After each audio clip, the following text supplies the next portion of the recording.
You know the feeling. It's election day, right, where you live, and most of your friends and most of your neighbors and pretty much everybody in your district favors the same party. So you can vote, but if you don't vote, you know your side's going to win, which makes your vote, how do I put this delicately, a little unnecessary.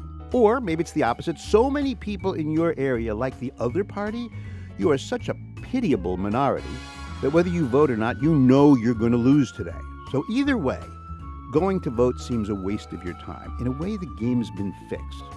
With computers these days, state legislatures can take a state where there's 60% red voters and 40% blue voters. And if you draw the lines this way, the blues win every district in the state, a clean sweep, even though they aren't 100% of the voters. Or you could draw the lines this way. And in this case, the Reds win 3 out of 5 seats, though they're the minority. And it'll stay this way for 10 years until the next census. So here's the question. Is this legal? Well, the Supreme Court has signaled it might not be, if there's a clear and neutral way to show that a political party has rigged the game on its own behalf.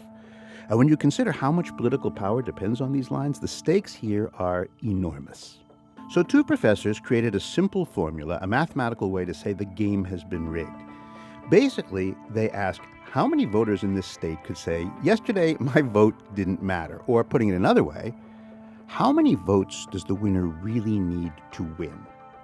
A lot of votes, they say, are wasted. Now, what do they mean by wasted? Well, if you get 1 more vote than the next guy, then you win. If you get 2 more votes or 10,000 more votes, you don't need them. Those are extra. The professors call them wasted votes. If you vote for a losing candidate, well, you haven't won anything, so in effect, your vote is wasted there. So that's what they do. They pile up this category called wasted votes, and then they create what they call the efficiency gap formula. Now, I don't expect you to grab this in one gulp, but here's what they do. Take the number of wasted votes for the winner and for the loser. Now, subtract the smaller number from the larger number like this. You get a net number. Divide that number by the total number of votes cast. If the proportion of wasted votes is too high, something's wrong here. Generally, if the difference is 8%, if that gap, that line there is 8% or more, that's a red flag.